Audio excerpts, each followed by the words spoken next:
امام حسین کا پیغام صرف 1 سے 10 محرم تک محدود نہیں ہے۔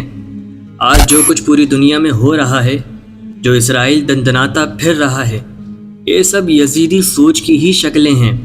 اگر اس کے مقابلے میں اگر کوئی کھڑا ہو سکتا ہے تو وہ ہے فکر امام حسین رضی اللہ تعالی عنہ۔ اگر آج کی جنریشن میں صحابہ کرام رضی اللہ تعالی عنہ کی جدوجہد سکھائی ہوتی، اگر امام حسین رضی اللہ تعالی عنہ کا فلسفہ بتایا ہوتا، تو آج ہمیں کسی اور دلیل یا ڈبیٹ کی ضرورت نہ رہتی۔ یہ نظریہ خود بولتا ہے، خود بتاتا ہے کہ اصل حق کیا ہے اور آگے بڑھنا کیسے ہے، مگر افسوس ہم نے یہ سمجھ لیا ہے کہ رات بھر اسپیکر لگا کر 4-5 دیگیں بانٹ دینا، مجلس میں شرکت کر لینا، امام حسین کی سبیلیں لگانا ہی امام حسین کا ذکر مکمل کر دیتا ہے، مگر ایسا نہیں ہے۔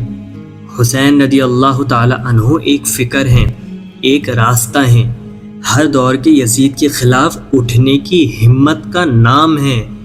کربلا کل بھی زندہ تھی، کربلا آج بھی زندہ ہے، اور حسین رضی اللہ تعالی عنہ کل بھی حق پر تھے اور آج بھی حق پر ہیں۔ جزاکم اللہ خیرہ۔